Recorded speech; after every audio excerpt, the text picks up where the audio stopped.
Now, as a society, we talk a lot about not tolerating racism. In today's world, companies fire people for racist comments, as they should. Not accepting racism is pretty much the most basic tenet of living in a fair and tolerant society. It's our fundamental principle that underpins how we function, particularly in multicultural Australia. Racism is just the number one thing that we don't accept. Unless it's racism towards Jews. This is apparently now acceptable. I've had my say here about the Adelaide Writers Week a couple of times over the past fortnight. I named the ABC hosts and other journalists who are happy to participate in the event, despite two unarguably anti-Semitic authors taking part. I thought, I've had my say, let's just move on. But what has happened over the past few days is intolerable. People like the Writers' Week director Louise Adler say it's perfectly fine to criticise Israel, and of course it is. But this is the veil through which people get away with dangerous anti-Semitism. I'm not talking about criticism of the Israeli government and its actions, of course that's fine. I'm talking about inflammatory individuals who call Jews and Israelis human garbage and who want to wipe them off the face of this earth.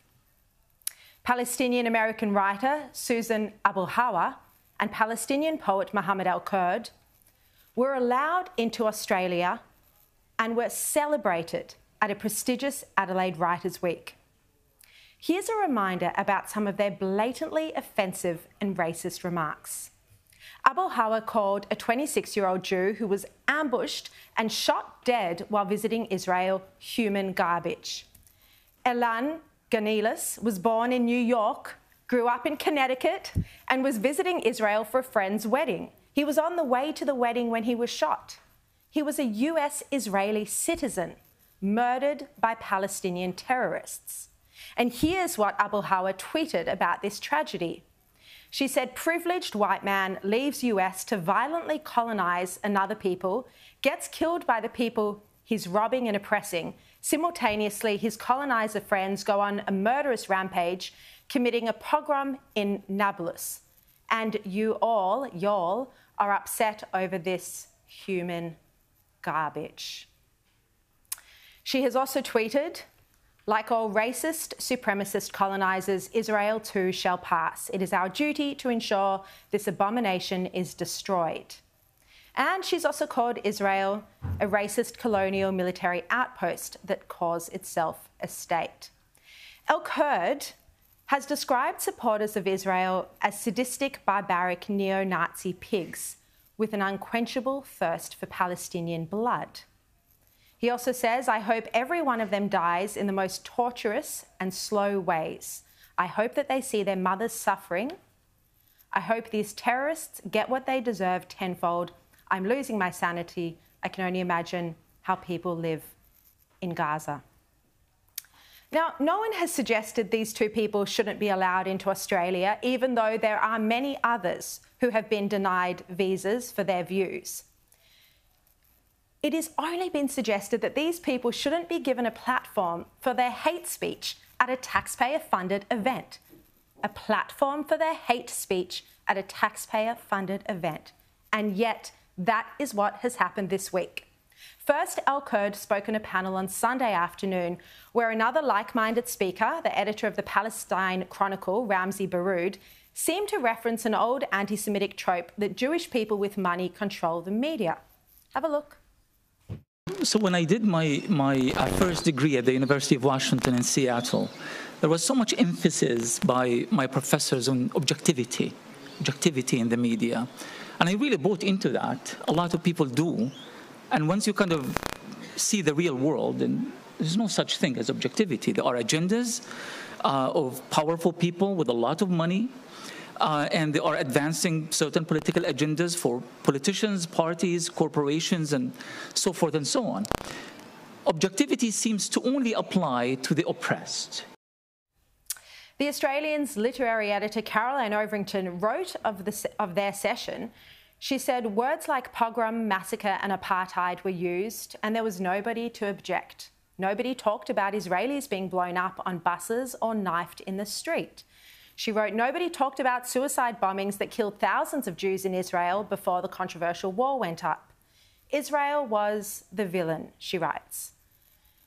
She says the chair, Sophie McNeill, didn't pretend to be impartial. She told the audience the organisation she represents, Human Rights Watch, considered Israel guilty of apartheid.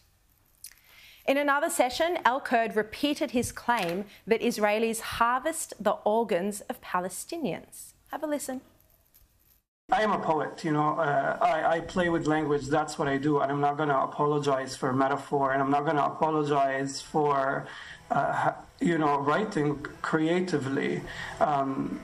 And I refuse to be burdened with learning and memorizing the tropes and the libels created by European men, white European men, centuries before I was born. In a session, El-Kurd said that his line about Israelis harvesting organs is his favourite line of poetry that he's written. And he says something to the effect of, it's not his responsibility to be careful with language because of these tropes. Then there was Abulhawa's session yesterday, where she claimed that Israelis poison Palestinian water. One of the things that Israel did, and actually settlers continue to do, is to poison or destroy Palestinian water wells.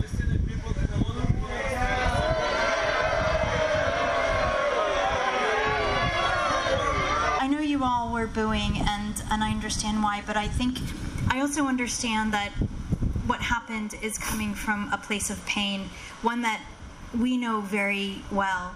And it's terrible to be misunderstood. I'm very sorry for your pain, and I understand it. And I feel you misunderstand what I have said all along. But I do not. I wish you prosperity and peace and safety. A few clips there. And an audience member claimed that Zionists had colluded with German Nazis. Zionists with Nazis. Eventually, the microphone was shut off because the comment was so vile and anti-Semitic.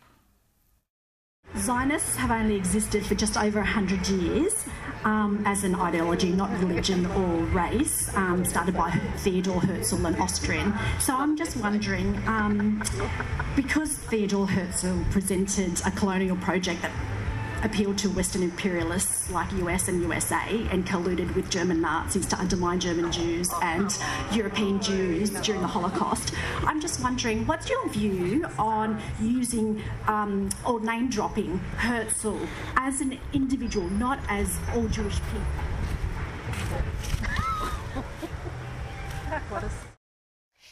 Caroline Overington wrote that a panellist in one session said that the amazing thing about the event was that we're talking to you, we're not debating Zionists. So no illusion that there was any debate or diversity of views in these sessions.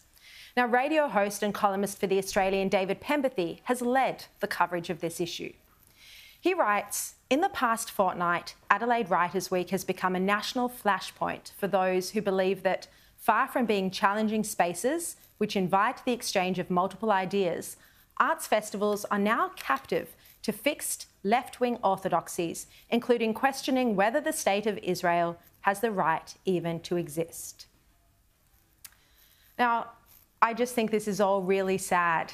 It's one thing to criticise the Israeli government, the settlements.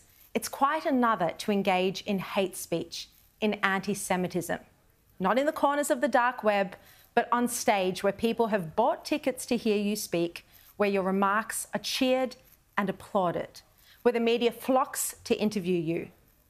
It's just really sad that this is the Australia we live in. I'm sad that people guilty of anti-Semitism are tolerated, and not just tolerated, applauded by the left. How is this the country we live in?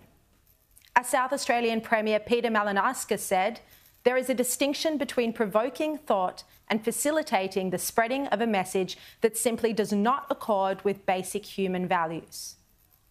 Look, I'm not into cancelling people or stopping them from coming to the country. But at what point do we allow this kind of hate speech? And that's what it is, hate speech, saying that a US Israeli citizen who was gunned down by terrorists is human garbage? At what point do we give people who say this sort of thing free rein? Why should there be different rules for hate speech towards Jews compared with hate speech towards other people of any other faith? Look, I'd love to hear what you think. Tell me what you think. Email, tweet, Instagram me.